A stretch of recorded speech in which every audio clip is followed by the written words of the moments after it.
Bismillahirrahmanirrahim. Assalamualaikum warahmatullahi wabarakatuh. Waalaikumsalam warahmatullahi wabarakatuh. Baik, untuk mengangkat singkat waktu ya teman-teman. Saya di sini Naya Alika sebagai moderator yang akan menemani juga menyampaikan materi pada pagi hari ini. Oke. Jadi di sini kita mengambil subtema yaitu kerajinan, yang dimana ada salah satu usaha yang cocok untuk kami observasi, yaitu usaha buket Keanu Flores. Sebelumnya sebelum kami presentasi, saya akan menyampaikan sedikit clue atau clue atau sebuah pengantar tentang usaha buket ini. Sekarang tuh kan banyak ya pengusaha, mulai dari jual makanan, jual baju dan lain sebagainya. Tapi dari banyaknya itu, apakah semua itu bisa dipasarkan atau tidak? Ada yang tahu caranya memasarkan dan juga ada yang tidak kan? Terus di sini usaha buket ini adalah salah satu usaha yang berkembang, teman-teman.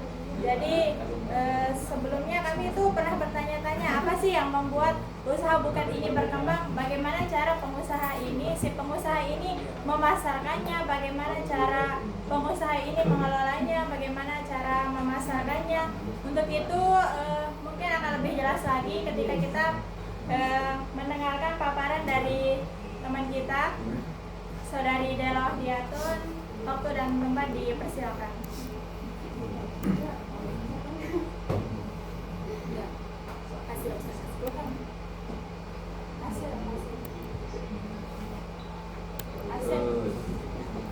Baik, di sini saya akan menjelaskan hasil observasi kami dari Keanu Flores.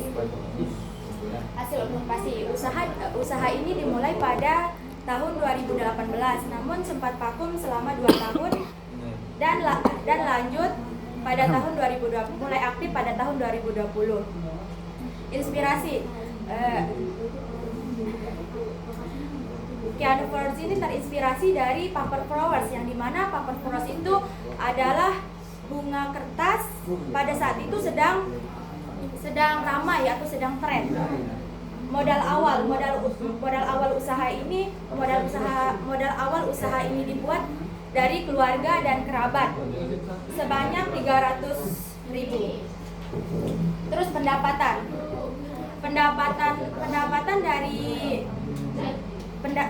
dari usaha ini sekitar 18 sampai 20 juta per bulan di hari-hari biasa. Namun ada di hari-hari spesial seperti hari wisuda, hari ibu atau hari Valentine, dia mendapatkan penghasilan yang jauh lebih banyak dari penghasilan biasanya. Produksi dan tenaga kerja. Produksinya mereka melakukan produksi sendiri karena masih di rumah, dan mereka tidak memiliki tenaga kerja karena masih dibantu oleh keluarga dekat mereka karena masih dilakukan secara rumahan. Terus pemasaran, dia memiliki dua cara pemasaran, secara online dan secara offline. Secara online-nya mereka melakukan secara online melalui media sosial seperti Instagram dan TikTok, dan secara offline-nya di rumah. Terus target pasar, mereka memiliki target pasar dari daerah Gerung hingga Mataram. Terus ekspansi, mereka belum ada rencana untuk membuka cabang di tempat lain dikarenakan strateginya yang belum mencukupi atau karena dia masih buka di rumah, jadi kayak buat buka cabang yang lain itu dia belum ada kepikiran untuk membuka gitu. Terus tantangan mereka itu dalam komplain pelanggan di saat dia membuat buket tapi tidak sesuai dengan harapan yang diinginkan pelanggan. Jadi itu tantangan mereka, dan banyaknya usaha-usaha seperti ini karena bukan dia aja kan yang punya usaha seperti ini, jadi itu menjadi tantangan mereka.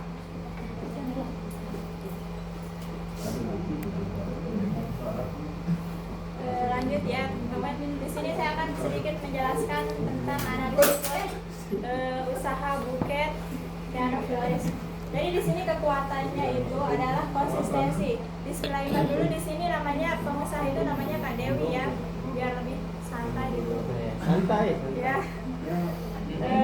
Kak Dewi itu konsistensi dalam menjalankan usahanya mulai dari tahun 2018 sampai sekarang. Meskipun pernah vakum, tapi dalam kevakumannya itu dia menggunakan waktunya untuk belajar dan terus berkembang. Ya, kekuatan yang kedua yaitu inovatif.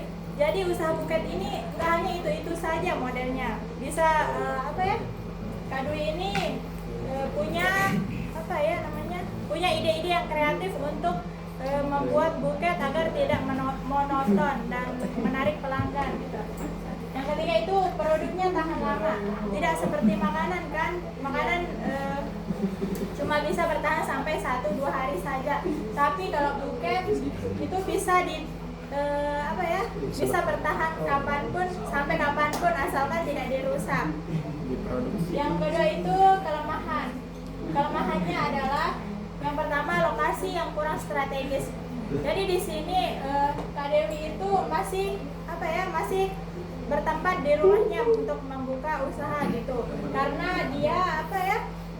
Karena dia memasarkan produknya secara offline, bukan secara online gitu.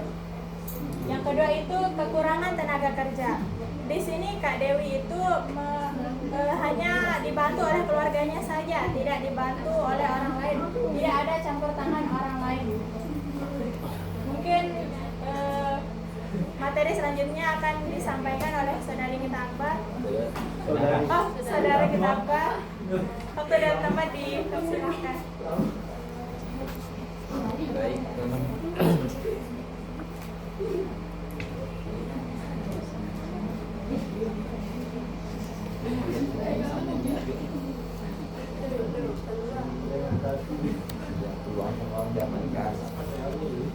Baik, langsung saja saya akan menjelaskan poin yang ketiga, yaitu opportunity atau peluang.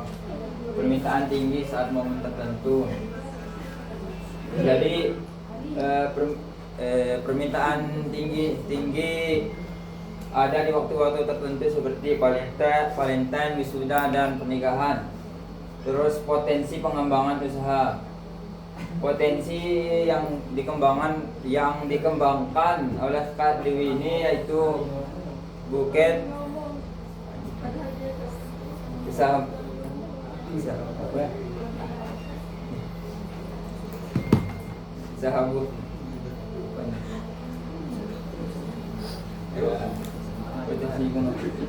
potensi pengembangan usaha yang dikembangkan oleh Kak Dewi ini yaitu usaha buket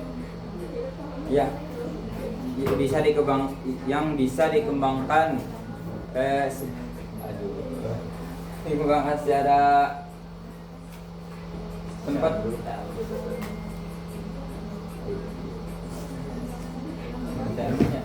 Langsung yang poin keempat yaitu threat atau ancaman. Ya, pertama itu keluhan pelanggan.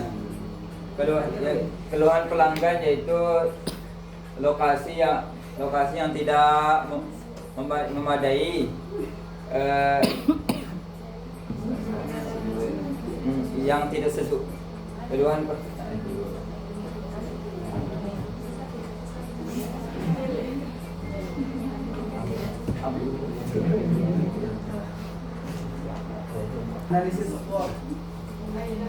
Di sini saya akan perjelas ulang ya. Opportunity atau peluang. Di sini tuh permintaan tinggi saat momen tertentu. Jadi permintaan tinggi ini bisa menjadi potensi pengembangan usahanya Kak Dewi. Yang terakhir itu ada ancaman.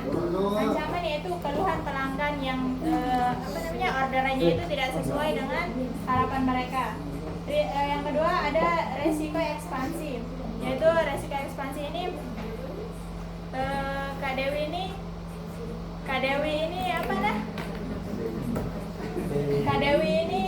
masih dia tidak mau pindah gitu, padahal usaha buketnya sudah berkembang. Udah lanjut. Terakhir kesimpulan. Jadi hasil wawancara yang kami lakukan dengan Kak Dewi yaitu bahwa keberhasilan usaha itu tidak terlepas dari kerja keras dan konsisten. Gitu, meskipun dia pernah vakum 2 tahun, tapi dalam kevakumannya itu dia selalu menggunakan waktunya untuk belajar dan berkembang. Gitu. Mungkin dari mungkin dari paparan tadi ada yang kurang jelas, kurang lebihnya mohon dimaafkan. Mungkin hanya ini yang dapat kami sampaikan. Assalamualaikum warahmatullahi wabarakatuh.